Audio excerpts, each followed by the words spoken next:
We Have Issues is a weekly podcast full of reviews of comics and oversharing. We use grown-up language to make very childish jokes. You can find the show at wehaveissues.net, as well as anywhere else where average to not too bad podcasts can be found.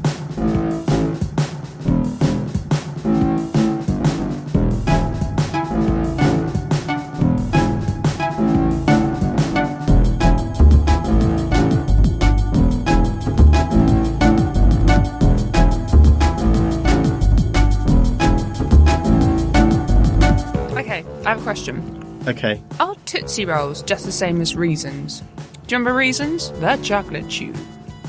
Oh, God, Reason, the chocolate chew was lovely. I don't know what they are. Chocolate chew. Reasons, the chocolate chew. I don't know what they are either. Oh, they're lovely. I don't know what And what Tootsie are the other Rolls. things? A Tootsie Roll's an American thing. They both are. So my question is, because I have eaten both, and I don't know what they are, but they seem like they're the same. So, as the only person who's... Are you asking me and James or the listener? You and James? Oh, because I think you're the only one who's got... Oh. But if you've eaten both... They have That's what I was Yeah, but I don't understand why they're two different things. No, so what you're saying is they're very similar. Why aren't they... And also, what are they? It's like chocolatised plasticine, isn't it? It's not very nice. I don't know. I like them. I was trying really hard to diplomatically navigate through my confusion of why you'd be asking two people who hadn't had both of them. And then James just bounced in like Paul Merton. What do you mean you haven't read it? That was funny. I liked it. You are the Paul Merton of this podcast. Oh, It wow, smells that's like nice. cooked food in here. Cooked feud. Cooked feud. A cooked feud. I think that the Romulans and the Capulets have been in here before. Oh no, us. it's the mint mixed with your medicated sweet. Oh. It smells like curry. Huh? There's a... Are you having a stroke? Probably. Oh, hello. There's I thought I felt some movement. There's a place down the road from us. There's a... From where we are right now? No, from where I live. So I live in this Okay. road just off a high street. Yeah. And There's like a place down there. There's a mini industrial estate at the top where it's mostly like... It reminds me of, 8 Balls Garage in Grand Theft Auto. Yes. Reminds me a lot of that. At the top It's of just kind of there. It's not really an definitely a estate, chop- is it? It's just like... Yeah, it's definitely a chop shop. People forgot to decide whether there was supposed to be houses or whatever there, and Yeah. someone just stuck a tiny little bit of an industrial estate It's there. like, I know it. basically the way my road goes is biker pub, chop shop, terrified middle class people. And then Are all of the other people on that street middle class? I've not really seen any. we're very middle class. Anyway, down the bottom, there's a proper industrial estate with units and stuff. Although it's in the middle of a residential area, it's very strange. But anyway, there's a place down there called Curry on Wheels, Right. where basically they cook shitloads of curry, and it's weird. Like you can Is tell. that the measurement for curry? Yeah, it is. Yeah, Is curry measured in shitloads? yeah. Only if they're cooking it in big enough quantities. And it's weird. In the mornings, I'll be walking the dogs, and there's this sort of waft of curry coming across from the industrial estate. And it depends how you're feeling first thing in the morning, whether it's a delicious, lovely smell or makes me retch. Which I was like foaming. I was retching so much the other morning when I was taking the dogs out. I was like foaming out of my mouth. Okay, I was really worried. I'm like, with two dogs, people are going to think I've got rabies. No, but what if you have got rabies? Well, I don't think I will. It could be rabies. I've been to see the doctor a lot recently, and she did not say... She looked at my fucking hands and said, I think you might... Were you foaming from the mouth at the time? No, I wasn't. Well, then how not would from she the know? mouth. She looked at your hands and said... Right, I went to see her for other issues. Oh, Yeah. don't talk about foaming in other areas. It was... That's horrible. It's all it is now. Just like... Foam out every... just like a lukewarm foam. I talked to her about a couple of issues. One of which sort of figures with my neuroses. But as I went to leave, I sort of I went open palmed. Oh, your hand's always that red. Oh God, does she? Who is she? House MD? She is. And I said it's not lupus. Everyone else hear that pingy noise? What? I'm going to shut... I've got Facebook open on this. Fucking computer. hell. It's making noises. Why have Hang you on. got Facebook open? What's wrong with you? A reason, it's all right. A reason? A reason too. It's related. And a Tootsie Roll. And she looked at my hands and said they're very red. And go, yeah, well, you just keep an eye on that, because that can be a sign of liver disease. Thanks a fucking lot for that. Brilliant. Now I've got fucking... So now I've been obsessed with the redness of my hands and the potential of having liver disease. My Gambit tour, they're ready in yours, mate. Are they cold? My closing... No. My closing Gambit tour as I walked out the door was, well, I don't drink. Because how can I have a liver disease if I don't drink? That's crazy. True. That's true. That is the one way to... Although in my 20s I used to drink to excess. And you smoke. So. All right. I used to walk past... Well, that's going to work well on an audio podcast. You flapping your cord against it, have we? I just Yeah, we have. We started about I've been 2 or 3 dropping minutes. gold. No, Have you but not been listening? I thought we were just chatting. Yeah. I don't turn it on this much to chat to you two. What we do with the show is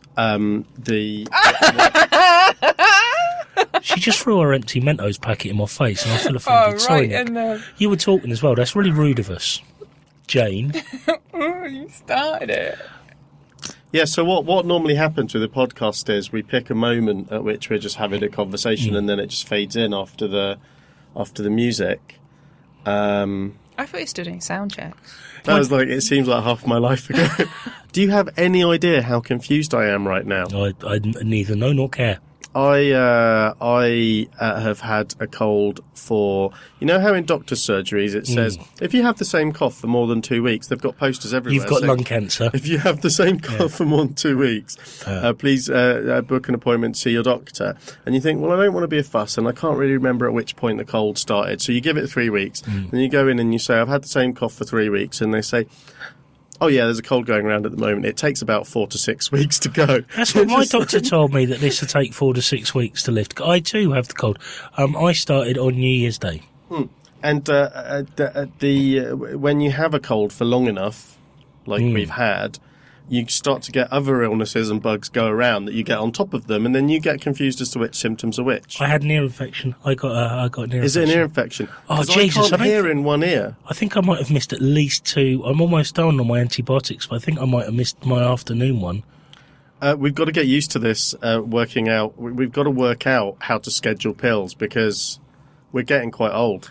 I take 4 every morning without my antibiotics, so I'm quite used to taking pills. Do you have to take them in a particular sequence?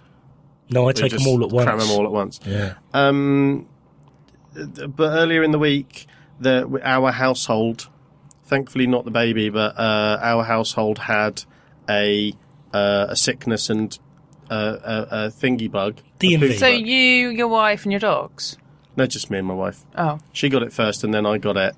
And at the point where I realised I was going to be sick, because it didn't get me as badly as it did her, I actually for a moment thought, oh, wouldn't it be great if this vomit took care of all of the phlegm I'd managed to build up over? If in among everything else that came out. It's a good call. But that isn't what happened. Life done well like that. I always think... How long ago were you ill? Monday, Tuesday. When was the last episode you heard? Of this, last Thursday. I wasn't on Monday's Two Grown Men, though. It was It was Monday morning. Was the last time you had any... Oh, he's more than 48 hours good, clear. I'm just checking. Yeah. I'm just checking. I'm not going to. Do you want to take his temperature? Just stick your finger up his bum. No, I wouldn't. I wouldn't. Isn't that ground zero of the... I wouldn't What, his recommend. bum? of the illness? I wouldn't recommend sticking your finger up my bum at the best of times. It makes me feel very uncomfortable. Really? Yeah. Well, if I just went up to him and stuck my finger up his bum, that would make him feel uncomfortable. Well, it's difficult because I appreciate that there is an element of, from a purely physical perspective, there's an element of enjoyment to be had from it. But at the same time, I've had, with my IBS, I've had it for, there's an emotional insecurity there that makes the physical enjoyment of it. So anyway, I'm Nick. You can find me on Twitter at NickSite. James is over there. Hello. And where can people find you, James? At my home mostly. Also, I've got a landline. It's Court Road in Southampton. You're more than welcome. He's James Mond. James M-O-N-D. On Twitter. I've raised my head above the parapet a bit recently as well. I know, I noticed. You tweeted earlier on about how you were going to make a comment about something, but then you deleted it. Yeah, what was I going to say as well? Which was helpful. The thing is, by the time I sort of rearranged it 3 times, I thought, I can't be fucking arsed for this. And Jane? Hello. Can be found... At Cover Jane. On Twitter. Yes. So, I think Oh, I'm also on Xbox. I keep forgetting to you're tell on people Xbox. that. Yeah. I'm on Xbox. I'm Nick Site on Xbox as I'm well. Jane Momb, MOMB. I've got an MOMB. Xbox 360 Elite with 23 games and 2 guitar controllers for sale, 2 standard controllers. If you're interested, we're looking for offers of around £150. 150. £150. To be fair, you look at the games, that's less than a £5 a game. That's a bargain just for the games alone, let alone the Xbox Elite. How's 250 how's the gigs. DVD trailer doing? What's it called? It's in perfect nick. Drive. Absolutely Drive. perfect nick. Because mine's going a Or bit. tray. Yeah. 150 quid, it's yours, Nick. They're really easy to replace on fix. Shut up. I'm trying to make a sale here. Oh, sorry. What games do you have at your house that I haven't already borrowed off you and then never returned? None. I've got one of your games I've never returned, but I think... Is that in the bundle? I think... One of mine No. is. Oh, no, I don't No, know. it's not, because you didn't give me permission to sell one of your games, but Jane did Yeah, give I me did. permission to sell one of her games. I didn't know it was an issue. I've just been selling stuff that I borrowed off people for ages. That's most of my Amazon shop is stuff. Oh, That's right. not true. None of that's No, really I tend to happened. remember. So, yeah, if you're interested in buying that, contact me on my Twitter handle. As long as you're close, I can't be asked with posting it, 'cause that cost me an arm and a Well, you leg. don't have to be close, as long as I want you to come pick it up. Yeah, you can be anywhere in the world if you want to come pick it up. I'm not posting it, though. Oh, it cost like 20, 30 quid to post a bloody thing, wouldn't it? So Jane's Jane Mom on Xbox. I am Nick Site on Xbox. I don't go on there very much though. I'm You gonna play get- Minecraft a lot, don't you, Jane? That's not always me. Oh. Life Oh. partner Steve has a problem. But he yeah. also has his own account on there. He does, but because I started playing it on my login and we got quite established under my login, when we're playing together, if I decide I don't want to play anymore, he has to be me to continue. He built Oh, an that's cute. amazing house on it. So he's cosplaying you Yeah. on there. I'm going to get a PS4 eventually, though. Yeah, I am. And when I do, my gamer tag in there will be Amazing Thunderhammer. Is it really? I don't know. You're not Probably. trying to be consistent across all your things. What's the fucking point? I called myself James Mom, and then you basically decided not to do the Momcast anymore, didn't he? That's how Yeah, it went I know. down. I'm only being flippant. I'm in quite a giddy mood. I feel great love for both of my colleagues in the room. I've made his head go red. I feel really bad. No, it's funny. Well, you're my colleagues here, my friends, when we step out that door. The podcast that you're listening to, We Have Issues, also has a main Twitter account. It's Issues Pod, ISSUES Pod, and there's POD. What? We spell issues. Oh yeah, no, Might as well that's true. spell I did. frigging pod as well. I'm nervous about my pronunciation of the word issues. Fair enough. But if you're going to patronise someone, just do it just go the whole hog. I was sure that I'm. He was am I not, helping, not am I patronising. not pronouncing pod properly now? It's a fine line. No, James is deaf. Don't forget that. DEF. Issues pod. I mean, Issues. Issues. Issues, but and there's an email account that you can email us at issuespod at gmail.com. You can also listen to all of the past episodes of this show and look at all the show notes. There's always lots of show notes, and you can subscribe in whatever podcatcher you choose to subscribe using. There's iTunes. I like that. I don't do, like that. yeah. I like Pocket Casts. Apparently iOS has quite a good podcast app now, but I don't know. Yeah, it does. Yeah, It is a good podcast. I use it Oh, and I like it. good. That's a glowing endorsement. Thank you. Only today I was using it to listen to Doug Loves Movies. You love Doug. Do Is that the Doug? Is that the same Doug who Doug gets Benson. high? Yeah, it is. Yeah, he's a famous. I love that guy. I do love him. Yeah, he's cool. Okay, should we talk about comics? I kind of We're out of time. I've kind of forgotten what we normally do because it feels like it's been ages, and I've got a head full of cauliflower. Om nom nom. I'm at the stage in this cold where my ear, it keeps feeling like the ball of phlegm in my head has shifted enough that I can hear things and breathe again for a few seconds, and I think maybe this is the end, maybe this is when it goes again, and then it all shifts back down again, and I'm like, oh no, I'm fucked. No, I got blocked here. I got an ear syringing on Monday coming up, which I'm really looking forward to. But I'm so blocked up because the doctor tried to look in my ear, and she was wriggling about, and it's infected. It hurt, and she was just criticising me for the amount. Well, not criticising me, but I can't see it because of all the wax. I'm like, oh, I'm so filthy. My ear automatically produces filth in my body. What, are you two any good at blowing your noses? No. I've never learned how. No, I'm not good at nose blowing. What do you mean, just blowing your nose? Yeah, just literally, Jane has so much nose blowing privilege she can't even. I can't fathom that you wouldn't be able to do it. Is there a particular way of doing it? I just blow my nose. No, you just blow it. Yeah, but I can't do it. No, And I I've don't. never And really got now, it. whenever I try and do it, I just feel inadequate as well, and it all hurts a little bit. Okay, so it's the same as when you're trying to blow up a balloon, blowing your nose. Don't like blowing up balloons either. But you I'm have afraid. to blow them up sort of using my control. mouth. Yeah, you have to sort of control the force. Okay. Nice. Is it like playing a didgeridoo? Do you have to do circular breathing? Well, it's kind of, like when you're playing a wind instrument, you don't sort of puff out your cheeks. The same when you blow your nose, you don't just... No, you do puff out your cheeks when it... Some you do. I mean, like, you don't... And then you kind of, it's like crossing your eyes, but not crossing your eyes, and you're focusing at a point just beyond the picture rather than at the picture, and at that point you can see the 3D. Is that what it's like? Because it sounds like that's what it's like.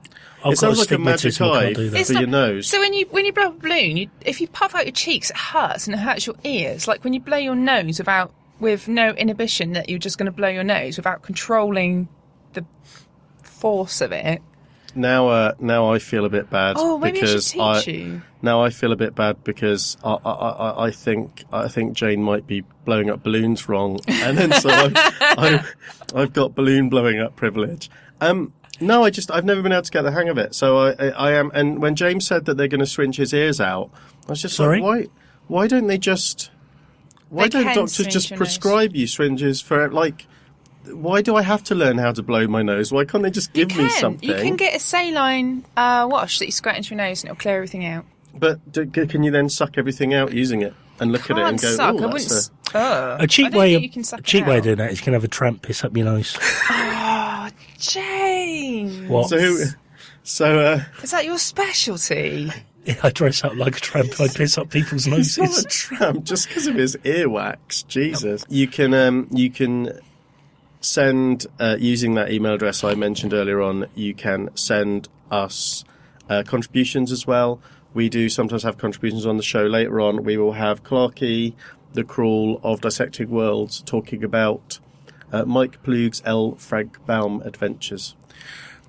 Now, Clarky, they're doing something very exciting. I Have know. you seen their tweeting? That's what I've got up on Facebook. Oh, you're going to talk about it? No, Good. no, I don't. You talk about it. No, but I don't really understand it. Well, it's a live gaming thing, which is confusing because it's called Tabula Rasa, which is weird because a friend of ours made a game called Tabula Rasa that I did an unused instructional, what's it called when you talk and you're telling people how to do things. Tutorial. Thank you. Tabula rasa. I can't remember that. It was unused. Oh god, it took me ages. It means as well. it's Latin for blank slate. Yeah.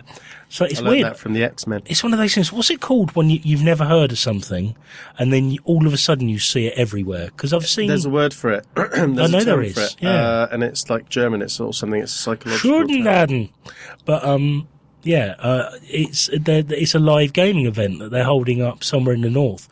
And if you've got the Facebook page up, that'd probably be a good way of people finding out what it's about. But I think it sounds really exciting. It's called Dissecting Worlds Live. That's the podcast they do, and it's a great podcast where they look at different fictional worlds through the prism of social sciences, which is pretty cool. Yeah. Well, they say it's through the prism of social sciences. Really, they just think at it really, really hard using their brains. Yeah. But it works quite well. And they argue a lot about Vikings, I think. I think that's something they do. It's a worthy argument to have. But that's Matt and Kehaar, and they're doing Dissecting Worlds live. But unlike when we've done live podcasts in the past, it doesn't sound like they're doing a live version of their podcast. They're actually making because they're both very involved or have been in the past in role-playing and storytelling role-playing and stuff like that. So it's going to be about world building. Yeah. Like creating a world and communities and like a colony. I think that's the plan. You can read more about it at their page. I'll put a link in the show notes to it. But if you go to dissectingworlds, all one word, .wordpress.com, it'll be one of the top posts. It's called Announcing Dissecting Worlds Live, and it's going to be on Saturday the 21st of February in Leeds. So not that great for us down here because we're bloody miles away. But if you're near Leeds, it'll be 12 to 5, and it's in a pub. I think there's some talk of, if it's successful, sort of making it a little bit bigger and I don't know. Doing it in other places. Yeah. Which would be quite cool. They're very smart guys. Yeah. Very entertaining. Clarky's quite cantankerous, but that's not a bad thing. Matt's a nice man. I feel like I get on with Clarky and I don't get it because I'm such a sort of mild-mannered and meek young man. It's strange. You'd think, again, more Paula Abdul and Scat Cat. You know, the air conditioning's stopped again. I always think that's when... You already think you've died or gone deaf or something. I always think it's when the narcs are going to come in. It's like, you know, when you're on a plane and you have that little moment of panic when your ears go and you can't hear the engines anymore. I hate that. Should we talk about this week's comics? We promised 10 minutes ago we were going to do that. I made no promises. I was just filling time until we got round to it. I haven't been great at reading 2000 AD recently, but Prog's 1912 and 1913, worth mentioning that since the beginning of this year, I think it started in the big annual that they did at the end of the year, they've started doing their long-promised Return of the Dark Judges story. And it's written by John Wagner and with art by Greg Staples. In these two progs, the most recent ones, that's the only thing I've actually had a chance to read yet. But the art's gorgeous. It's gorgeous, fully painted art. And it's two different stories on Earth in Megacity. Judge Dredd is carrying out an investigation, trying to work out where the remains or where evidence of Judge's death is leading to. And at the same time, there's a colony ship full of very rich people going out into space. And it becomes apparent very quickly that a human possessed by Judge Death is on that ship. Ooh. And it's kind of, there's this really interesting, we're finding out about that world, that we're finding out about that, what's going on the ship, through the very clueless narration of the guy who's in charge of the ship, who's like the mayor of the ship or whatever. But underneath it's kind of this closed ship, this closed environment horror story is playing out that's really interesting. And at some point these two threads are obviously going to meet up. But it's really, the scale of it's really interesting. I love the idea of this closed community. And so when one person goes missing or two people go missing, it's noticed, but they don't necessarily know what's going on, which just doesn't happen in Megacity. Normally in Dredd, there are so many millions of people in the city. You don't notice when a few go. Yeah. They always did middle level bureaucrats. Hapless mid-level bureaucrats have always been a feature of Dredd stories, isn't it? Sort of poking sort of fun at that rather ineffective level of bureaucracy. Especially when one of the old guard like John Wagner's writing it. Yeah. It's a much better John Wagner story than I think the most recent one was. I can't remember much about it, but I remember being a bit let down by a recent John Wagner story, but this one's really good. Cool. I also read the first part of a 6-part Adventure Time spin-off called Marceline Gone Adrift. Ooh. Now, this was partly because it felt like a bit of a quiet week for me at the comic shop. I do like Marceline. She is cool. I love her, and that's pretty much why I picked it up. The Adventure Time comics, when I've read them, have been really, really good, but there's just so many of them that I haven't bothered getting into them. This was $3.99, and it's written by Meredith Gran, with art by Carrie Peach, or Pietsch, so I'm probably pronouncing that wrong. But I think that's part of our charm. Mispronunciation of names. I think it is our MO and USP. And our charm. Yes. Moasp. Araspmo. Yeah. What's he said? I don't just agree. The art is reflective of it's reflective of the cartoon style, but also really nice and rough, really beautiful, just like kind of slightly deeper colouring than you normally get in the cartoon, which is much bolder. The story is about how Marceline, now that she's in a band that's actually touring, now that her band's actually touring, all of the songs she wrote before were kind of passionate about things she cared about, but now all she's really been experiencing for the last few months is sitting on a couch with Jake and Finn eating nachos So Nice. she's feeling despondent because she can't write anything with any real passion. And then something weird happens, and she gets gripped by this weird power and gets dragged to... Is it the Candy Kingdom? Is that what it's called? Where Princess... Bubblegum. Bubblegum, yeah. Yeah. Is. She gets dragged there, and Princess Bubblegum has to do something drastic to handle the situation, because Marceline somehow is gripped by this power that she can't control, and it's wrecking the whole town. So she basically, the upshot is Marceline... I think this comic is going to be about Marceline either out in space or out in the wilderness. The cover shows her drifting in space.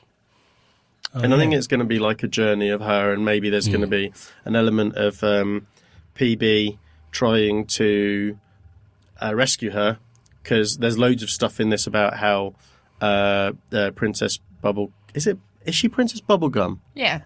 So it's the Candy Kingdom, Yeah. and she's Princess Bubblegum. Yeah. There's nobody in it called Buttercup. Yes. Who's Buttercup? The elephant. Ah, see, I think that always confuses me a little bit when I try and talk about it. Because you think Princess Bubblegum should be Buttercup. No, they sound too similar and it confuses me. Just quickly. She's made of bubblegum, so it shouldn't confuse me. James, are you familiar with Marceline? No. She's a vampire. She's a Oh, vampire. no, we have met her then. Oh, okay. And she... The good thing about this comic is it has loads of the energy from Adventure Time. The art's really pretty. It's really nicely written. The characters are all as I recognise them. But of the two comics, I bought two comics in the comic shop, not today, yesterday, and both of them kind of had slightly the same problem, but in different ways for me. Both of them, and we're going to be talking about the other one in a minute with James. But they're both part of licenses. One's Star Wars, the other one's Adventure Time. Okay. Can you hear music? Oh, I can hear it a little bit. Yeah. Is it loud enough that it would pick up? I don't know. It's quite loud, though. I wasn't sure if it was... Oh, no, it'll probably be okay. Yeah. Thanks for pointing. No, it's fine. The one Star Wars, one's Adventure Time, and the thing I noticed about both of these comics really is, although the Adventure Time comic might work for someone who wasn't already familiar with the cartoon, it's because it's trying to set up a situation for a 6-issue series. It doesn't. It kind of requires a little bit of foreknowledge of the characters. For it to have the most charm it can possibly have, you really need to know the characters already. Whereas I know a lot of the Adventure Time comics are kind of... they're done in one stories that kind of reflect the charm of the cartoon a little bit, where you can just watch them and you're immediately taken in, and they've got... Yeah. They're quite interesting. So I really liked it, but as a single issue, if you like Adventure Time, it's definitely worth picking up. It looks the part. It's a really cute. The characterization in it's really cute. There's lots of things. There's a couple of things that happen in this first issue that look like they're going to make for some nice, cute, heartfelt drama in later issues. One thing that was a bit of a surprise for me with the cartoon of Adventure Time was that once they started putting Marceline, I really like Marceline as a character, the vampire. She's cool. She's a bit cute as well, actually. But I'm not sure if that's inappropriate, because she's hundreds of years old, but at the same time, everyone else in the comics really young, in the cartoon's really young, so I don't know. But she's kind of cute. I've got a crush on her, is what I'm basically saying. Jeez. And what surprised me from the cartoon was how once you started putting her in scenes with PB, with Princess Bubblegum, not Buttercup, it actually worked really well. They play off each other really well. And I think there's going to be more of that down the line in this comic. But I couldn't recommend it to someone who doesn't already love Adventure Time, because this is a setup issue, very much a setup issue. A little bit happens in it, but you don't get loads of that Adventure Time charm. That I didn't feel like I saw enough of Marceline in this issue, really. In fact, there's more of Princess Bubblegum in this, not Buttercup. than there is Marceline. So Okay. the other thing I wanted to talk about, because I was casting around, because I like I said, I felt like I'd had a really quiet week, comics wise. Is a comic from DC called Grayson, which is on. It's on about issue 6. I'm just trying to get it up on my tablet because I ended up buying it on Comixology. Is it Dick? Eh? Dick, yeah. Dick Grayson. So you're trying to get. I'm trying to get Dick up on my tablet, and it's not working. No, you're over 40 now, mate. That's so rude. It's written by Tim Seeley, and I think it's Tom King. They are doing the plots together, but I think they're alternating issues at the moment. And as I know Jane and James know, but the listener might not have worked out, I don't really read any DC comics at the moment. I've had a lot of trouble with. I've had a lot of trouble getting on board since the relaunch a couple of years ago. I've not really been able to get the hang of the continuity, and it seems to be just as dense as it always was, to be honest.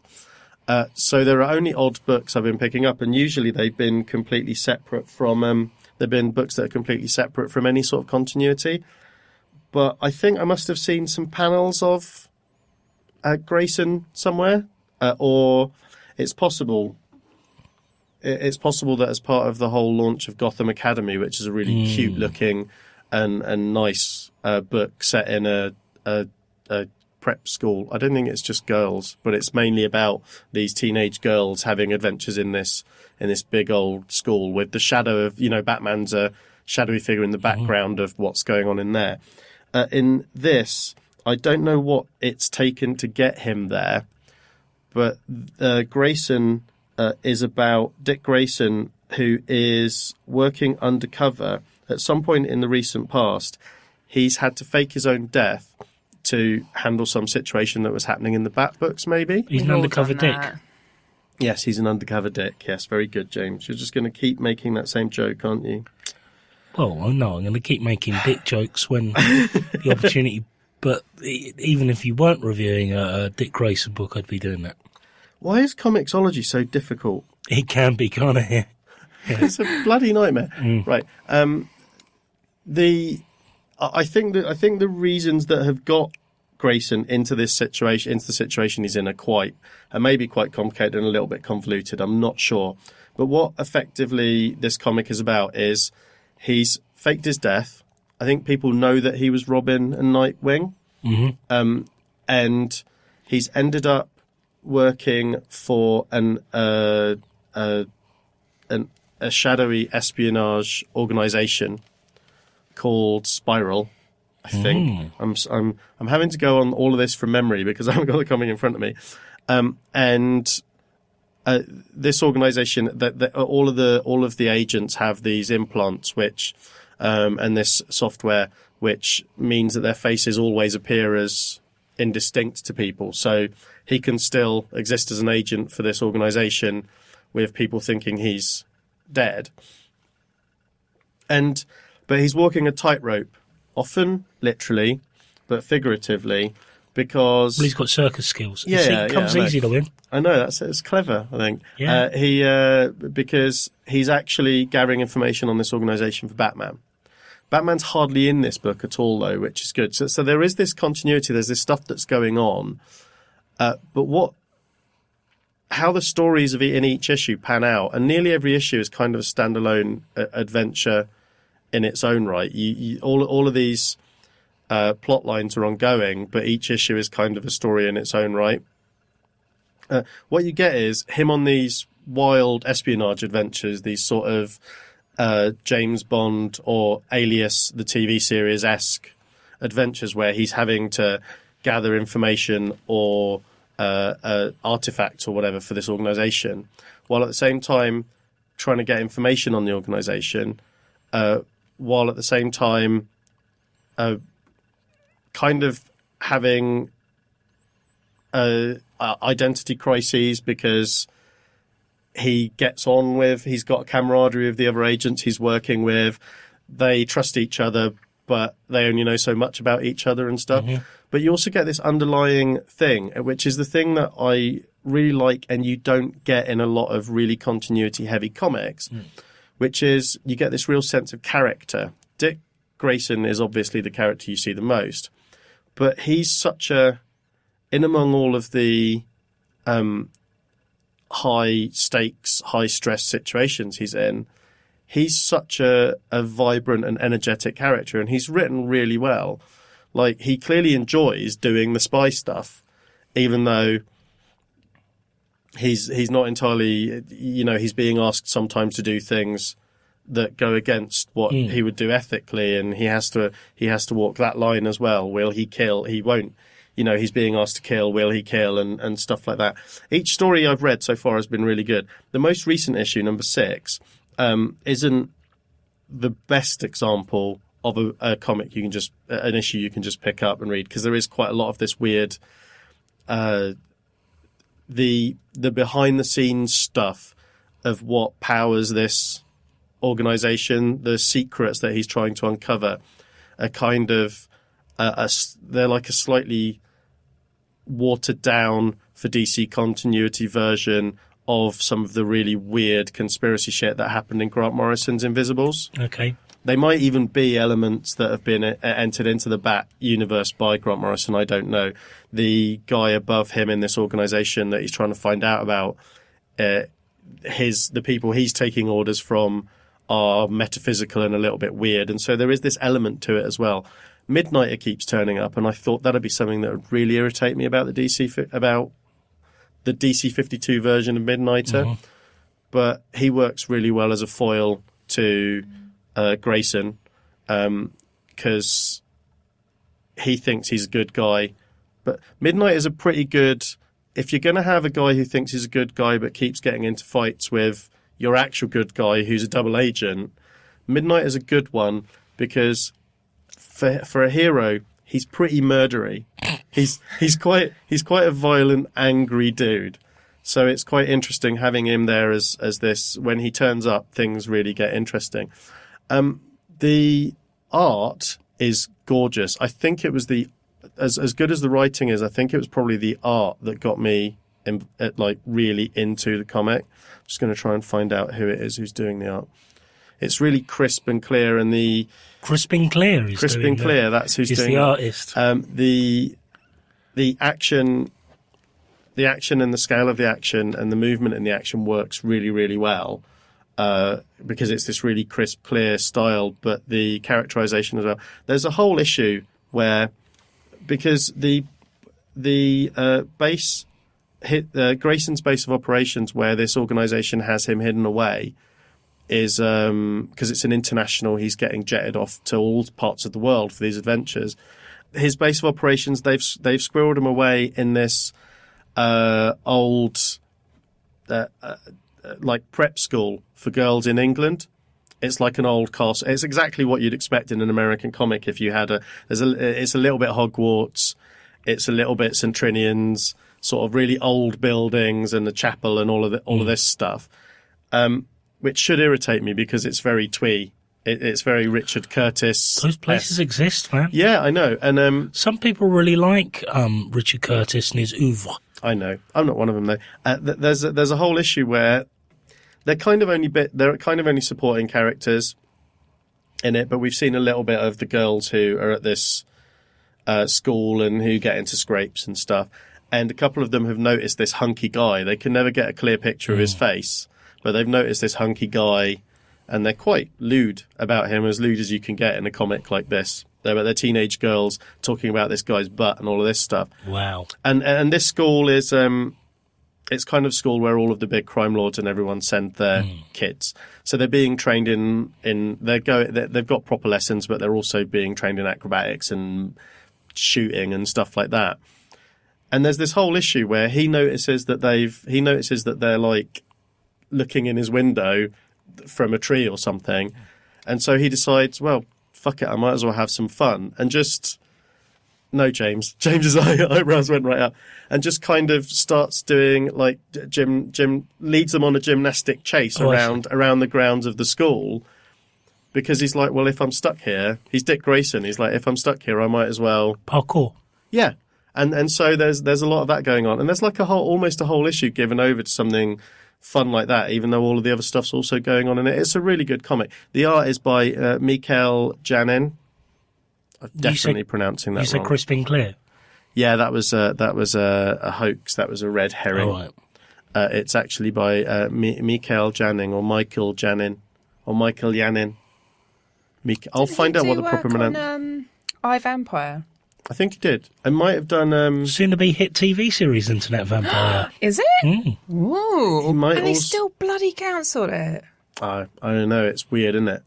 He might also have done a bit of JLA Dark as well. I get the feeling that might be where I've seen that particular art before. Really, really nice. I like it a lot. So yeah, and I think it's pretty cheap on Comixology. I don't think it's a high. I don't think it's a high Not cheap. cover price comic. Good value. Good for value money. for money. Yes, very good value. Well done, Jane. Thank you. James, you got comics. A comic. Comics? A comic. Comics? Two. A I've got comic. 2 comics. Question mark? Shall I do the one that we haven't both read Yeah, do it. first, and then we'll talk about the one that we have both? It's on Comixology, so we could be here a while. Fucking Comixology. It's working for It's One, working two, for James. 3. Where's my... Why won't it bring up the menu? Just press it once. Just once. You know, when I've Oh, got is it not working for you either, Jane? when I've got .cbr files Okay. from Humble Oh, it came Bundles, up. they're really easy to look at. But It came up a minute ago. I know what you've got. The book I'm going to talk about actually comes with a complimentary DRM free download as well. Ooh, that's how you should do it. I haven't read monthlies for a little while, and I bought a couple this week, which is exciting. And I wanted to get into what the kids are talking about now. What's cool? What's happening in the world of comics? And I know that Rat Queens, soon to be a popular animated series, Ooh, is where Curtis J. Weeb's Rat Queens is where the kids are at the moment. So there's this one shot at the moment, written by Curtis J. Weeb with art by Tess Fowler. Excuse me, I did a little burp there. I'm sure that won't. And it's a story about this orc lady, I think, and she's called Bragger. I think, no, that's Brendan Bragger did the... no, she's called Bragger. That's it. Now it's come up. When you say orc, you mean ORC orc, not she's just a bit awkward. No, not at all. Not orcs. So she's... Or Norks. Norks. Well, she's got Norks. Has she? Oh, God, yeah. Everyone in Rat Queens has it. It's kind of their USP and their MO. Yeah. It's their USP mo. And so if you're not familiar with the world of Rat Queens, I think it centres around 4 main female characters set in a sword and sorcery D&D style world, but it's quite saucy and lewd and... It's very sassy. Sassy's an excellent It's word. written in a very contemporary style, isn't it? The dialogue really clips along, and they're quite sassy to each other. They are. So, and this story sees us, Bragger, enjoying a cup of coffee early one morning and reminiscing about how she came to be, who she is, where she is, and why she left her tribe. And that's the story, basically, is her as a young man with her tribe. It's kind of a coming-of-age story. Her as a young man. Oh yeah, it's Well, yeah, that was the first thing that confused me, and it's not really cleared up in this particular book. Is apparently she was a dude. gender in at least one of the races in this. I think it came up in maybe the most recent issue of the comic. But gender is definitely quite flexible in at least one of the races in this world. So is it kind of like This if one. all the females die out, the males will become females? No. Oh. Isn't that like jellyfish or something? I don't know. I don't know if it's really been explained in this world yet, but I think okay. it's just that it's quite. It's a thing the gender that we can be quite accept. fluid because there's one race. I think they're like the gnomes, who or we've only met female characters, but they all have beards. All of them have beards. Hot. So Beards are in right now. the You're both quite fashionable. the comic does play around quite a lot with expectations of gender and stuff. It's Okay. it is pretty interesting, and it does put you on the back foot a little bit, but it's keeps things. Is it a bit reductive to say they're sassy just because it's a comic that's all about female characters? I didn't say it, you did. So I don't think sassy's just for women. I think anyone can be sassy. You're sassy. They're sassy. But yeah, oh, sorry, James, go on. No, you're not. So we see Braga back with her tribe, and I'm obviously, having not read it before, I'm not sure. She looks like she might be a fearsome warrior, but my goodness, we get some evidence that that's the case. And as I say, it's a coming of age story. So essentially, she's proved herself in combat. Her father wants to give up his position as the king. He's lost his arm. He's a bit ineffective, and she doesn't want to be any part of it. She doesn't want to be part of a reductive race. It's essentially. No. She doesn't think they're going anywhere. Their violence is very narrow-sighted. Their plan's very narrow-sighted. She rejects that opportunity. And then there's a power struggle between her and her brother. Mm-hmm. That essentially is the story in a nutshell. It's told very well, really well written. The characters are immediately kind of identifiable in terms of, what motivates them, who they are. There's lots of action, and I enjoyed it. And then the art is beautiful. Tess Fowler does a really nice job on the art. However, it's not something I think I could possibly recommend to someone else who hasn't read Rat Queens, because it left me, and that's the fault of the reader rather than the book necessarily, because I know the book, basically I think they do 6 issues, have 2 months off, and then 6 issues, so they have gaps. And this book is filling the gap, I think, between series at the moment. But you definitely need to, I think, to have some prior knowledge to get the most out of this book. Do you think you'll go and read those other issues? This has inspired me to go and want to read more Rat Queens. One thing I would say, though, it reminded me very much at the end of a Viz parody of the cartoon strip George and Lynn. All right. Where the Viz parody, George and Lynn, if you're not familiar, used to appear in The Sun, I think. And they were generally, it was about a couple who were generally naked. Mm-hmm. Upper middle class naked couple. 3-panel strip. And this Viz cartoon played out where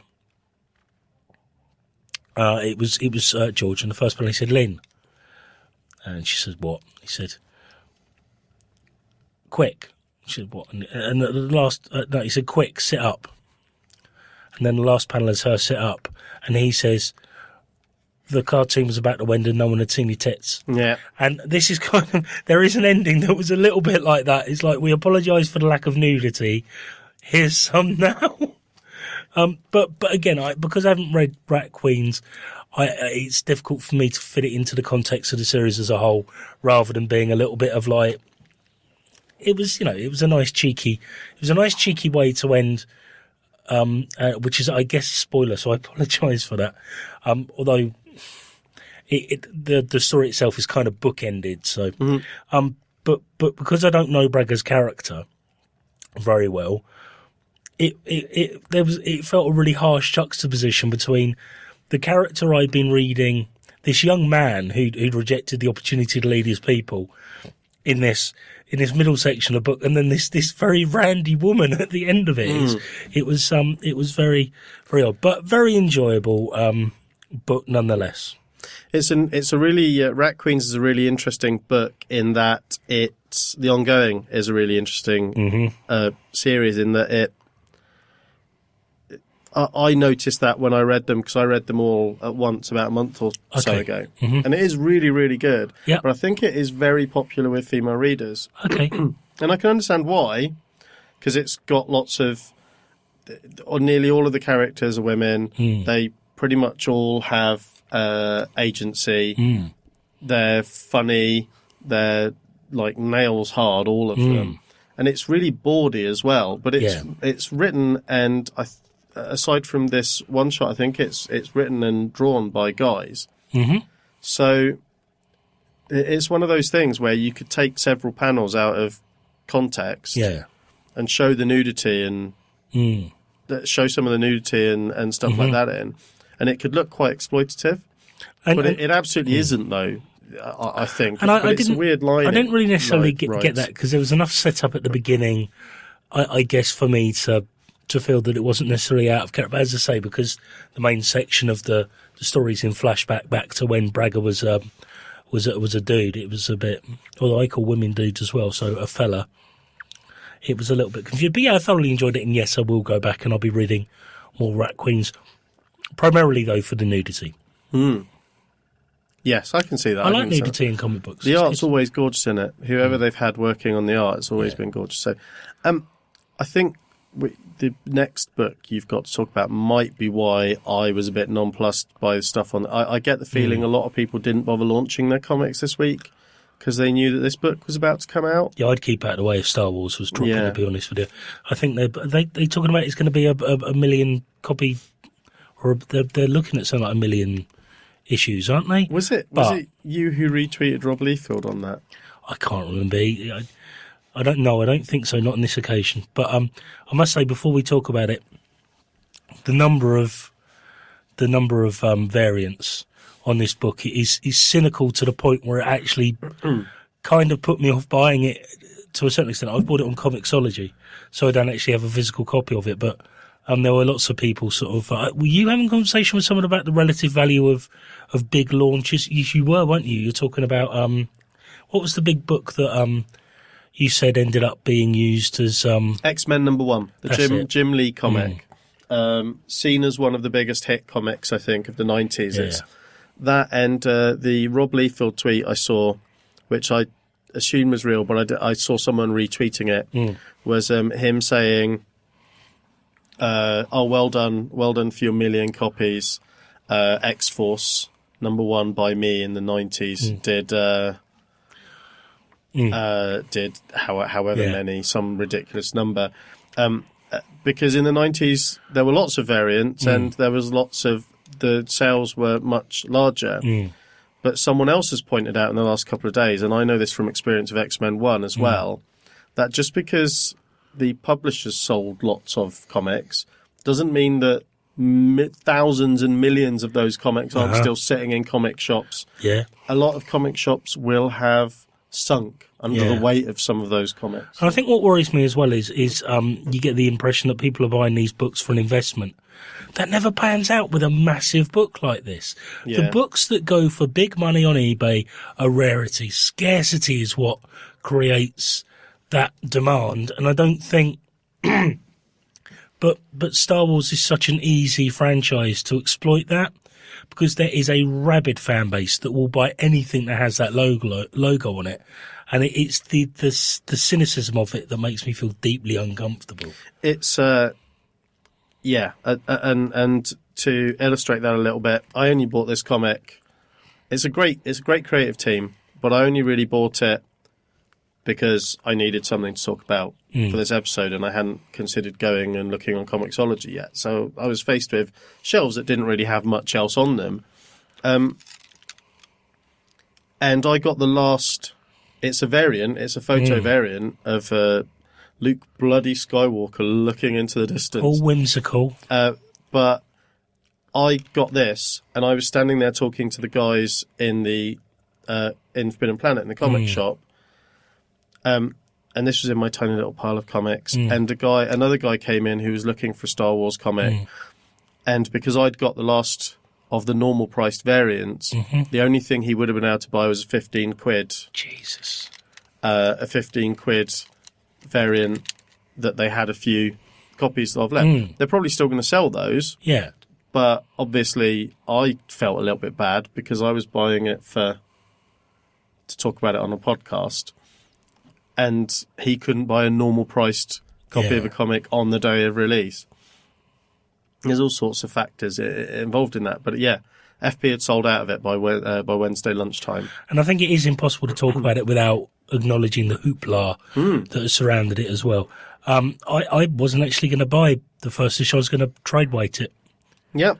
Be honest with you, but valid decision. I do. But it starts in time on a tradition, doesn't it? So it starts with a long time ago in a galaxy far, far away. There's a double page splash with the logo, and then you have a crawl, and this is book 1, Skywalker Strikes.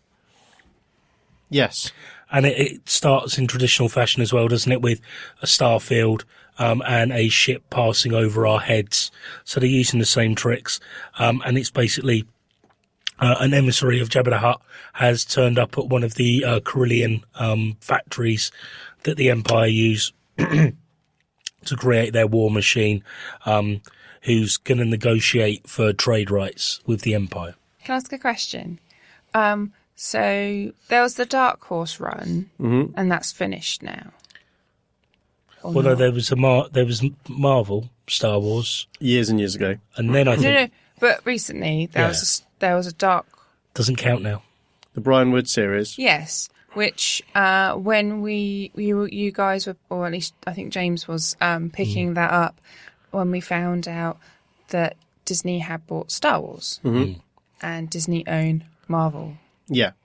So the Dark Horse comic run has finished, and now we have the new Marvel run. Yeah. Okay. And they've taken the stance, I think, a little while ago now, of saying that everything that isn't in the films, up till now, everything that isn't in the films is no longer canon. So to the extent These are only anything going to be based counts. on in the film. No, you can only read these books in a canon. Yeah. Specifically, it has to be That's canon. good. I have a canon. Well, no, not just any canon. It has to be canon of Cannon and Ball. No, it has to be an ion cannon, and it has to be based on Hoth. So you have to travel. Tommy Ion Cannon. Yeah, Tommy. What about a Canon printer? Wait a minute, Tommy Cannon. Yeah. Is that a reference to World War II? I don't know. No, probably not. A Canon printer. That's the right spelling as well. She's a genius. Yeah. It's a little bit weird because I think previously everything was. They said that everything counted, except Even the Phantom Menace. except Don't any of the prequels count? All these brilliant comics that have been written, the fucking prequels are still canon. Yeah. Fuck off. Stick your midichlorians up your arse while you're at it. Famously, they said the only thing that didn't count. To begin, a little while ago, George Lucas said the only thing that didn't count was the Green Rabbit, Jackson, from the original Marvel Oh, and the run. holiday special, And the holiday special. which is better than the prequels. But now they've said that only the stuff in the films counts, and anything that comes from now on. Anything in the films, Right, so anything that Disney owns counts. counts. So they own the old films. So I guess the rights to the old films. So Fantasia is now part of Star Wars canon. Yeah, it's all part of that. It's all that Steamboat Mickey's Willie. getting a bit old for this shit, isn't he? Who? Mickey. Mickey is, yeah. 75, isn't he? Getting a bit old for this shit is a different franchise. So I think that's Lethal Weapon. Might be getting a bit confused. Another thing that's noteworthy about this, though, in relation to that Dark Horse series, when was the Dark Horse series set? Was it between the first two films? At the same time that It this seems story to is me set. when When you say people first set two, everything. you mean the first two films released, or the first two as First in two the films prequel? released, episode 4 The and first episode two that 5. actually count. So, anyway, sorry, So- we went on a bit of a Sorry, tangent. I needed some background. I think don't know Star I'd already Wars. distracted him by repeating something that he'd already said anyway. So So the ship turns up at the Corellian dockyards, and obviously the Star Wars fans will be familiar with the Corellian shipyards. Obviously, Han Solo in A New Hope says he can outrun these big Corellian, doesn't it? The big Corellian cruisers. So it's part of the lore already. So it's exciting to see. But we find out that it's actually Han Solo is the emissary. And basically, it turns out that the rebels have intercepted Jabba the Hutt's emissary, and they've used the ship to get to this factory to disrupt it. Isn't that right? That's Yes. the story. And have I nutshelled the story? yes, pretty much. Yeah. And all of the main elements, all of the characters you'd expect to be in a comic set between the first two films. All of the boxes are ticked. All of the boxes are ticked. Every single one of them. Yes. Because in the proper New Hope, we haven't met Boba Fett yet. No, Yeah. that's true. Yeah. He's not in it. I think is what I'm saying, isn't it? Yeah. So, so what did you think, though? I mean, I thought because you love Star Wars. I do. I absolutely adore Star Wars. You know, much as I complain about hating those prequels, I've watched them so many times. I think I was very impressed. I thought the story got going really quickly. I thought there's a ton of like really enjoyable cookies there for Star Wars fans. I thought the characterization was great. I thought the dialogue was great. I thought there's some even though it's quite fast paced, the action, there's particularly a panel between Han Solo and Princess Leia that was just a really lovely character moment if you know what's going on. Mm-hmm. And it's sort of like the blooming of something more than just sort of turning up and taking the money, you know.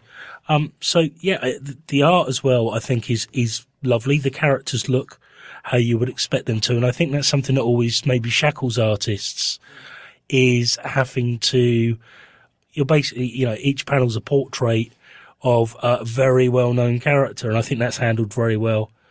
But yeah, it never lets up. There are tons of page turns that had me squealing a little bit with excitement. I had a conversation last night though, and Dave Wynn was asking if it was any good, and I said I loved it. And then he said, "Well, someone who's never watched Star Wars, would they be able to pick it up?" And I genuinely don't know, because I can't detach myself far enough away from my fandom to be able to tell if, like, objectively it stands on its own 2 feet. I think it does. I think it's still an enjoyable sci-fi action book. Mm-hmm. But I don't know. I'm so close to Star Wars. I just adore the universe so much that... As your friend James and fellow podcaster, and also, you know, I'm not terribly keen on Star Wars. Would you recommend it to me? No. Oh, okay. Shall I take this one as well, as I am more of a lapsed fan? Yeah. Jason Aaron's amazing. He's a really good writer. He's also a really good corporate writer in that he can work well within constraints of a franchise and do everything he needs to. And John Cassaday, when given enough time, is an amazing artist. And Laura Martin's colour on this is absolutely gorgeous as well, I think.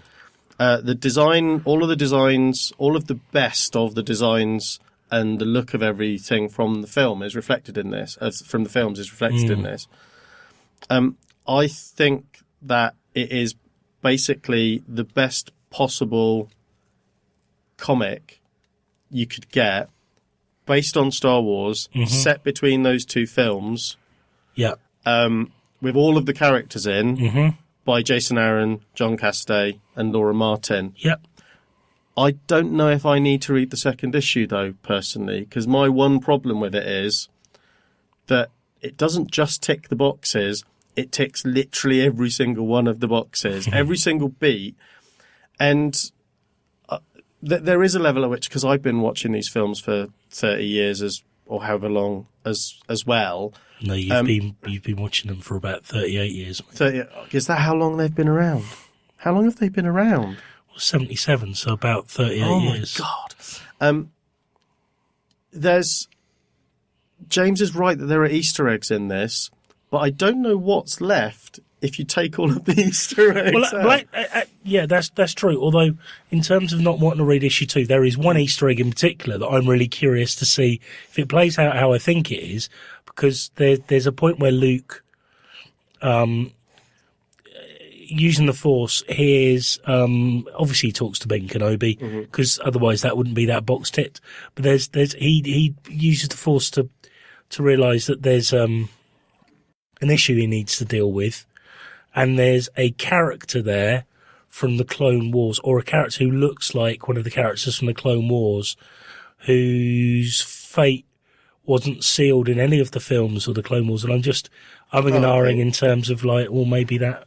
What's going on there? See, I maybe even missed that. The action is really good. The bits of action are really good, but so much of the character interplay, like they're in disguise, but they're not just in disguise. They're in Corellian Guard disguise, which it's Tatooine. It's Tatooine Guard disguise, which is the disguise that Lando Calrissian has in Return of the Jedi.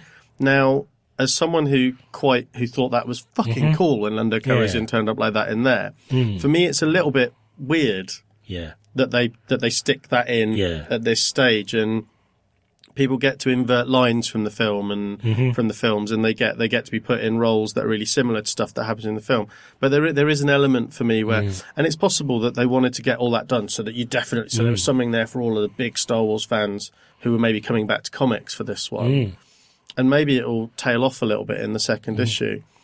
But like the Adventure Time comic, I did wonder what was there for anyone who hadn't already drunk the Kool-Aid a little bit. Yeah, I agree. And after 24 hours to sort of ruminate on it, I'm not sure. I still can't fully detach myself because I've got to confess I loved it. It's a gorgeous slice of comics. Yeah, the colour in it's amazing. Yeah, it's a lovely comic. It's really enjoyable. It ticks all of my comic book boxes for the most part. It's as well as all my Star Wars boxes. I've got a lot of boxes, Nick. Because one of your biggest comic book boxes is it has to have a Wookiee in.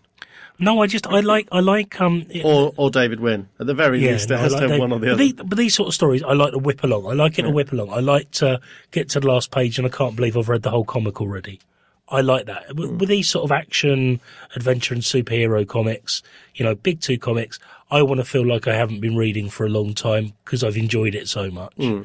And that book totally delivered. This book totally delivered on that. It was great. There's some lovely moments. To be honest, Marvel could have. Part of the problem with Marvel's original Star Wars comics, and what quite often happens with licensed comics, is publishers know people are going to buy them, so they don't throw their really big creators at them. And this creative team is a pretty amazing creative team. It's really good. Yeah, to be fair though, the amount of spin-offs that are coming out, I think they probably used everyone on their payroll, haven't they? Kieran Gill and Darth Vader. Looking forward to that. That does look good. I got really excited and saw that they're doing hardcover reissue of the original Marvel stories, and then remembered that a friend of mine had given me all of his UK Marvel. I don't need it. That's me he's talking about. I really appreciate it as well. If only because you're going to hate me as well, because essentially I'm holding those in trust for my daughter as much as anything. No, I don't hate you. I couldn't hate you for that. Well, I was just going to use them to colour in. Fair enough. Did you have anything else to say about Star Wars? No. Okay, good. Shall we listen to Kehaar talking about L. Frank Baum Adventures? L. Frank Baum, famously writer of the Oz books. But I don't know if that's what this is about, so Kehaar will tell us. Hello Isheries, Kehaar here from Dissecting Worlds. This time I'm discussing L. Frank Baum's The Life and Adventures of Santa Claus. The graphic novel adaptation by Michael Ploog. Michael Ploog is an animator who was... Sorry, not an animator. An artist involved in Marvel Man-Thing and Werewolf and Frankenstein, amongst others. He also has done a lot of work storyboarding in Hollywood. This is a hardback volume, a little larger than UK annual size, and it's a really fun little story. I haven't read the original novella by the creator of The Wizard of Oz. That said, you get a very charming fairy tale. Nothing linked to Saint Nick. Claus's origins are as a foundling that a giant sees about to be eaten by a lion and insists that the lion adopts him rather than consumes him. A wood nymph hears of this and will have nothing of it, so he's adopted and basically lives amongst this population of immortals before gradually, Mowgli-like, returning to the world of men with a conviction to do good. There's also demons who are responsible for planting ill discipline and evil thoughts in little children, and as the parents of a nearly 3-year-old. That's quite an appealing concept, but maybe that's something for two grown men. Which is Antics Vex, so there's kind of a fantasy story there that comes off in a very well realised battle scene. As you might be able to tell, it goes for kind of a timeless folkloric explanation, there's no Christianity in it. I don't know if that's reflected in the original source material. The storytelling's great. The artwork is all painted artwork. Great use of shadow and shade. It kind of has a timeless story book feel to it. There is mortals are creatively envisaged, from the demon of the north wind to kind of mermen to the antagonistic demons to the giants to the nymphs to the sort of elf and dwarf analogues who have a slightly funny name. But it's great little stuff, and all the kind of stuff that's part of the contemporary Father Christmas legend. So the elves in the workshop, the going down the chimney, they're all explained. Obviously, it's too old for my kids, it's too wordy. I think sort of a bright 6-year-old will probably get a lot from it. Maybe even a bright 5-year-old. But yeah, it's a lovely little volume, and I wholeheartedly recommend it.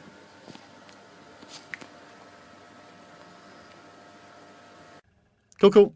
Wow, I've been entertained and informed. I love his voice too, for a dwarven. You like Northerns though, don't you? I do, yeah, really. It's one of those things, isn't it? Where you're nasty to the ones you like the most, you bastard. Yeah, you always hurt the ones you love. Mm. Yeah, that's true. It's used as an excuse for a lot of really heinous behaviour. Or heinous. You're Go a with heinous. heinous. Heinous? Heinous sounds Let's better. call the whole thing off. Jane! Yes. Jane, what have you got there, Jane? I have a book to talk about. What is it, though? It is If it's the Bible, I'm leaving. No. God, we'll be here all day. God, we would. Yeah. It's the second book in the series Rust, which is by Royden Lepp, who is the author of this book. This second book is called Secrets of the Cell.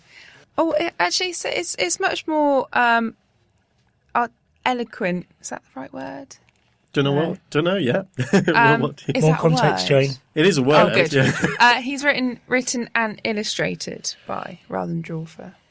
Oh, yeah. I mean, that is a more eloquent way of putting it. But who coined Drawfer? Yeah, I'm going to say me. Was it you who coined Yeah, Drawfer I'm pretty on the confident it Momcast? was. Yeah, on the Momcast. Drawfer is good. Mm. But do we feel we've matured to the point where we've grown beyond it? Not me, mate, but Jane's right. She was being more eloquent. That is more eloquent. Good. Got something right today. I don't know whether that was passive aggressive. Oh no, it wasn't passive aggressive. I'm just pleased. Oh, good.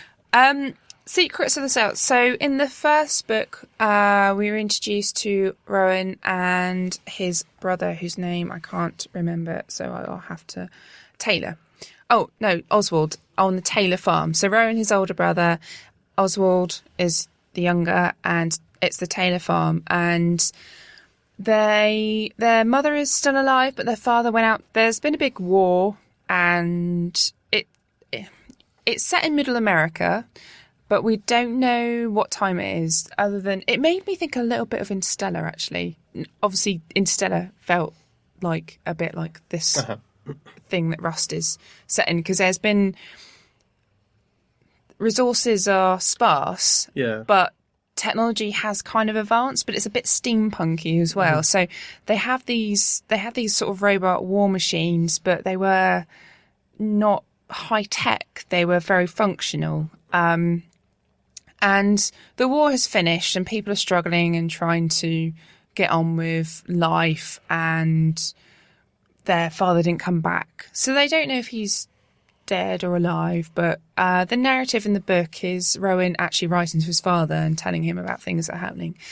So in the first book, they have a new addition to the farm in the form of Jet Jones. And Jet Jones is a boy who has a jetpack.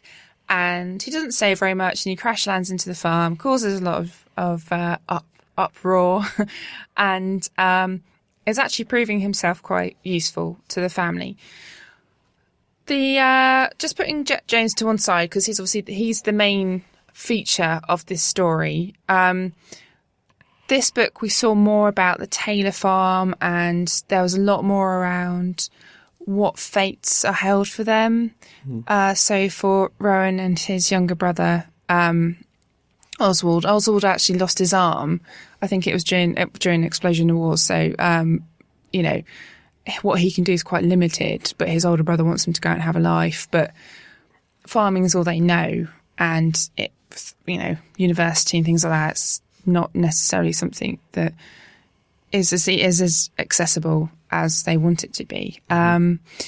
Their local farms are closing down, or they're struggling to, and Rowan's one of his best friend growing up as a girl, I can't remember her name, I will find it for you though, listener. She's going off to university, and she's going off to pursue things in the city.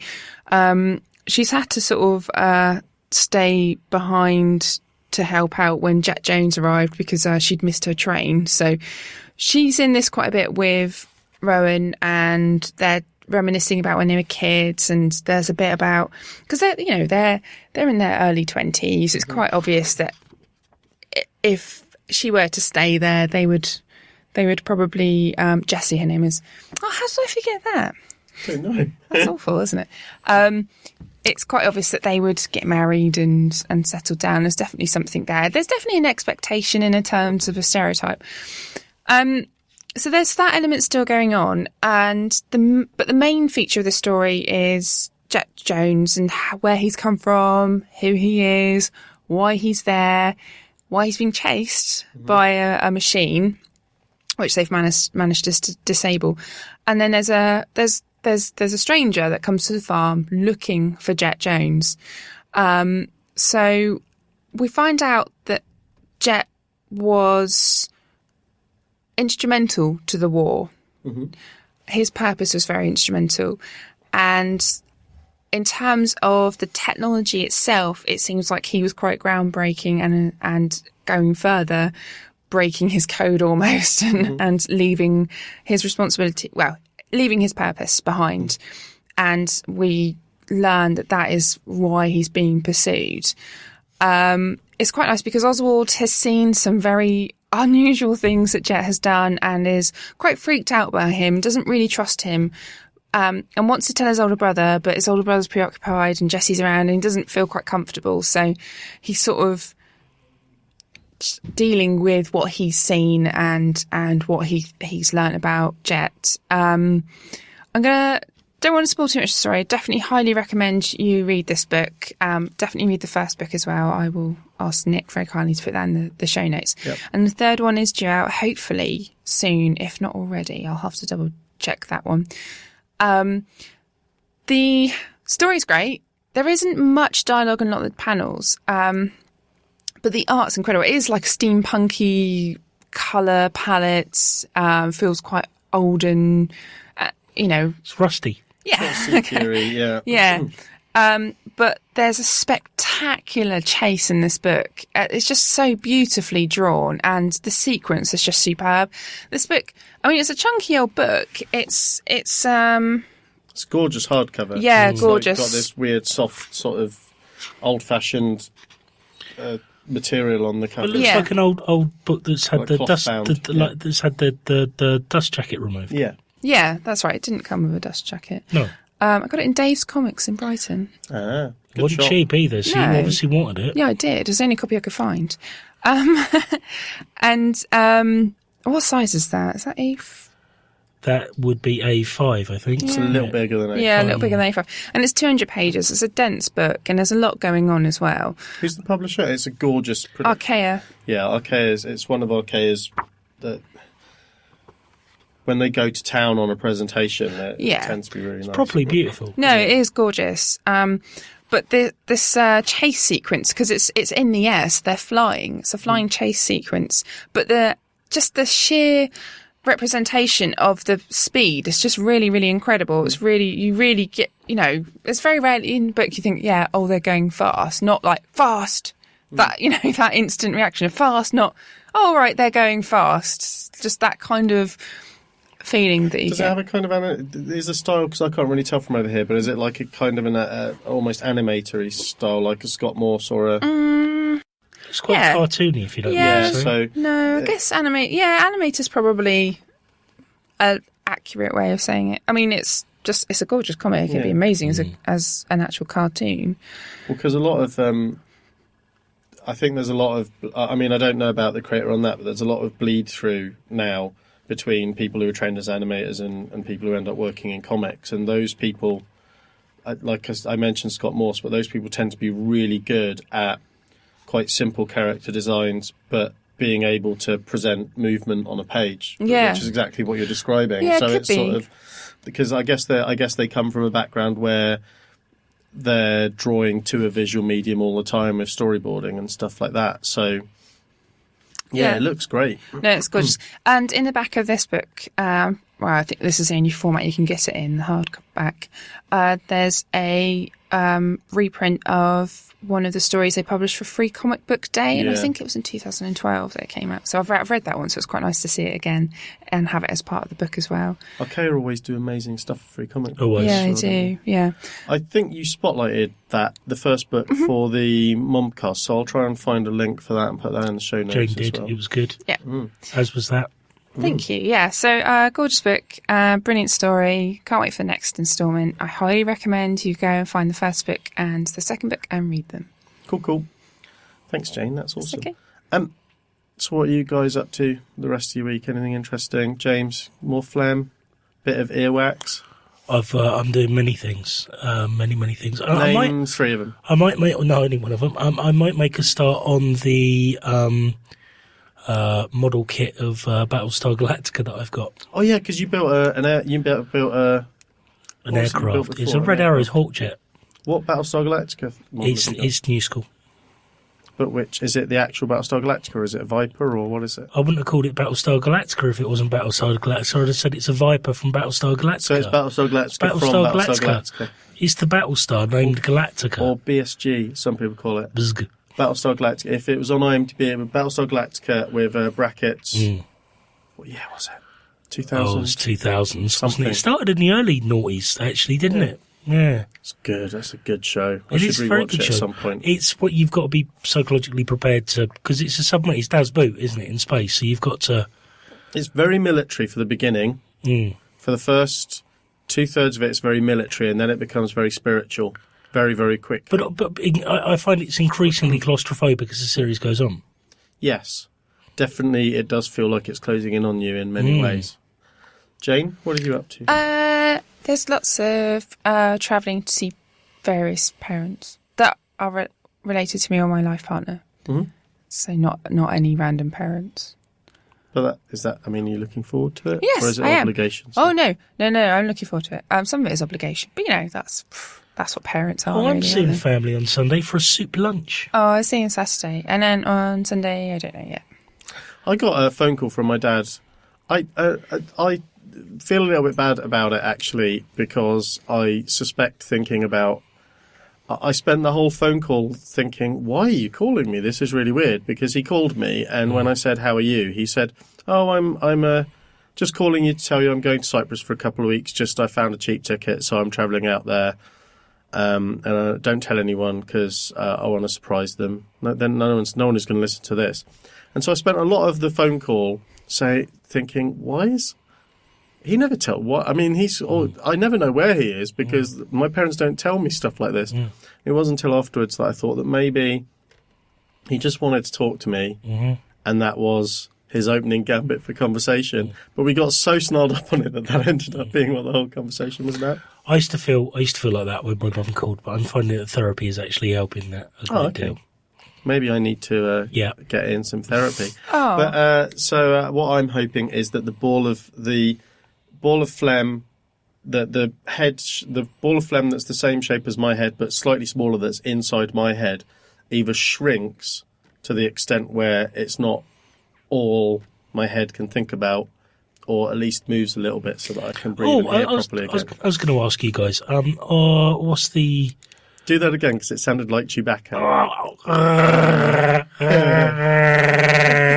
I was was going to ask you guys, and people in Southampton might be interested if you're old. Tom Hengley, ex of the Inspiral Carpets, is playing in Southampton on the 2nd of April, which is a Thursday, the day before Good Friday. We should do a podcast and go and see Tom Hengley together. You like the Inspiral Carpets, don't you? Be good. It'd be an acoustic set, live music. You'll come, won't you? Which one was he in the Inspiral Carpets? Singer. Yeah, okay. Was he? Mm. I thought that was Tom Hengley. Are you thinking of Clint Boone, the keyboardist? I get very confused. Which one was it that sang Directing Traffic? Tom Hengley. Oh. Which one was it who sang on their other songs? Tom Hengley. Let's play that up. Who was the famous one, though? Who's Tim Burgess? Oh, he's the Charlatans, isn't Jesus he? wept. But that'd be a nice I thing to see do. a skeleton with skin. That's in Spiral Carpets. Is that Tom Hingley? Yes. Well, I can do a Tom Hingley So if you're in impression. Southampton, hopefully I'll You're persuade these guys. directing We'll be there on the traffic. 2nd of April. It'd be like a real hoedown. Because it's a day off the next day. We could all go out and have fun. We never do that anymore. I'm always having fun. I don't. I was listening to a very good podcast today about being new parents, but I think they were both. I think both of the podcasters were younger than James and I are. Jeez. And they were talking about they were talking about the expectation when you have kids that you'll stop doing all of this. That you will stop doing all of this fun stuff and your life will become entirely about the kids. And I was just thinking, well, I don't think James and I ever really had that. And then I realised that, like, I'd stopped doing fun stuff a long time Yeah, no, I'd before. already stopped having fun about sort of 34. Yeah, so, mid-30s for me as well. Yeah. I think it's what actually I know that it's when I went to see the O2 Festival. A friend of mine was a big Jay-Z fan. We went to see the O2 Festival in London. That was the last time, in inverted commas, I went out and had fun in an old-fashioned 90s kind of way. Shall we go? Yeah. Yeah, I'm ready. I'm having chicken and veg for dinner. I'm quite hungry. Thank you, listener. You're awesome. Bye.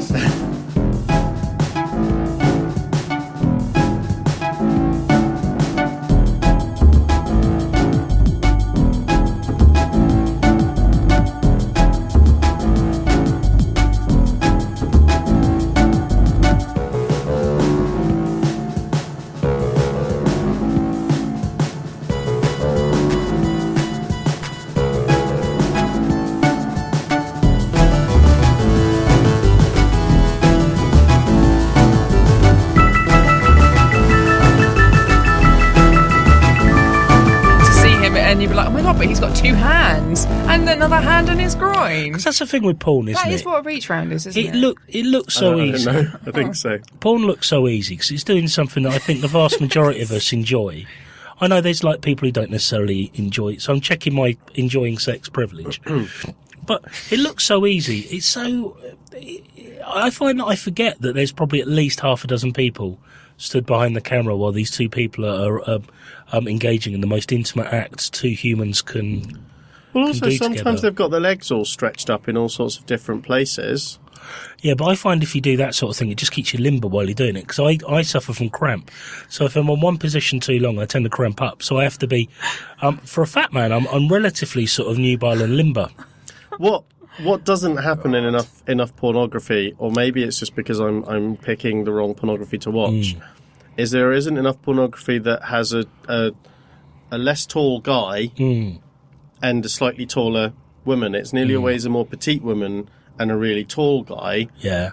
And so there's all this ragdoll stuff where the man can just pick the lady up and do whatever he wants with her. Yeah. And as a mental stimulant, that works fine for me. Yeah. But as an instructional film, it doesn't really do me any favours. I need something that gives me a sense of what a less tall man.